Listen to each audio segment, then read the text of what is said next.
अस्सलाम वालेकुम friends, welcome back to top smarties drama serial डाइन, जहां पर जवार शाह जो मिशा को डिनर के लिए लेकर आया, लेकिन ये सिर्फ एक डिनर नहीं बल्कि वो तो मिशा के लिए खूबसूरत सी रिंग लेकर आया और ऑफिशियली मंगनी करना चाहता है।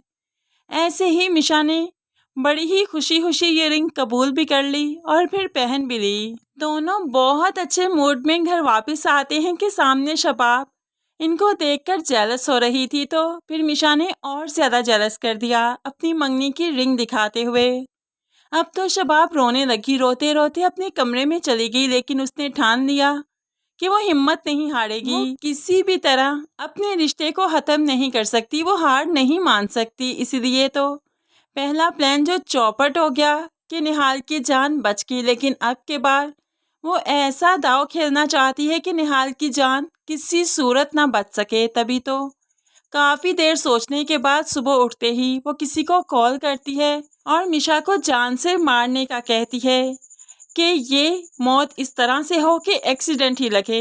अब यहाँ पर पीछे खड़ा जवार जो सारी बातें सुन लेता है, जल्दी से भागते हुए मिशा के पास गया, जहाँ पर मिशा गाड़ी के पास खड़ी कहीं जाने ही वाली थी कि पीछे से आने वाली गाड़ी ने इसे कुचल देना था और जवार शाह ने जल्दी से उसे थाम लिया। ऐसे ही मिशा काफी घबरा गई तो जवार शाह इसे कमरे में ले गया। अब यहाँ पर वो आकर शबाब से दो दो हाथ करता है, तुम्हारी बातें मैंने सुन ली थी, तुम ये क्या कुछ करती फिर रही हो? पहले जकिया के साथ तुमने किया और मैं चुप कर गया, तुम्हें इसे घर में रहने दिया, और अब के बाद मेरी होने वाली दुल्हन को नुकसान पहुंचा रही हो, जो कि मैं बर्दाश्त नहीं करूंगा। तो शबाब चीख उठी, वो तो होने वाली दुल्हन है और जो मैं इतने अरसे से आपके निकाह में हूँ, मेरा क्या? तो जवार कहने लगा, तुम्हें मैंने घर से तो नहीं निकाला, तलाक तो नहीं दी, दूसरी शादी मेरा हक है, पहले तुमने करवाई थी ना मेरी दूसरी शादी अपनी मर्जी से, और अब मैं कर रहा हूँ अपनी मर्जी से, क्या हर्ज है इसमें? तुम्हें बात समझ क्यों नहीं आती?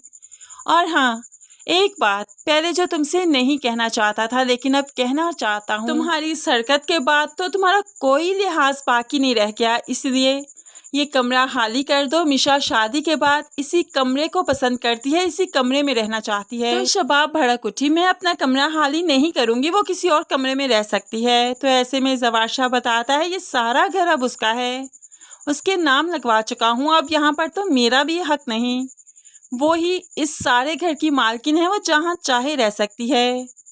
ये बात सुनी तो शबाब के तो पैरों तले से जमीन खिसक गई। ये क्या किया जवार? वो बहुत चालाक औरत है, वो मासूमियत का लबादा ओढ़कर आपको धोखा दे रही है। तो जवार कहने लगा, लेकिन मुझे तो पूरी दुनिया में अपने साथ वही वफादार लगती है, इसलिए तुम बस ये कमरा खाली करो और तुम कोई टेंशन मत लो। ये हुक्म सुनाते हुए जवार यहाँ से चला गया और शबाब तो यहीं फर्श पर ढेर हो जाती है, यहीं पर गिर जाती है और रोने लगी। दूसरी तरफ मिशा जो कि काफ़ी खुश है, लेकिन फिर भी ड्रामा करती है कि जैसे वो काफ़ी ज़्यादा डरी हुई है, सहमी हुई है। जवार के पास स्टडी में आती है और अपनी घबराहट बताने लगी कि आज शबाब ने उसे मारने की कोशिश की, आइंदा भी कर सकती है, तो इसको ठिकाने लगाना बहुत ज़रूरी है, इसको अब इस घर में नहीं रहना चाहिए। और जवार इस वक्त मिशा की हर बात मानेगा, वो तो इस चक्कर में आकर शबाब को तलाक भी देगा और मिशा यही सब कुछ ही तो चाहती है। अब के बाद जो मिशा ने तलाक की बात की तो जवार झट से मान जाता है, तुम जो कहोगी जैसा कहोगी वैसा ही होगा, बैठो ना मेरे पास।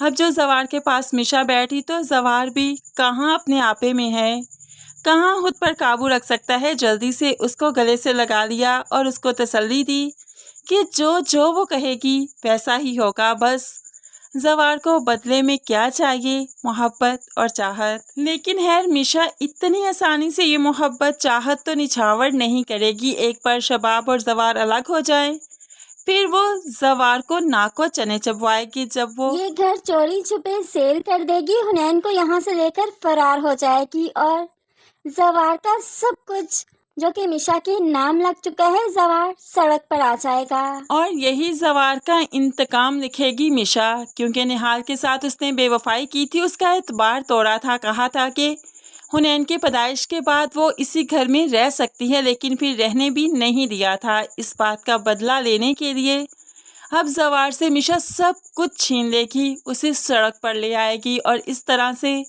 उसका बदला मुकम्मल होगा।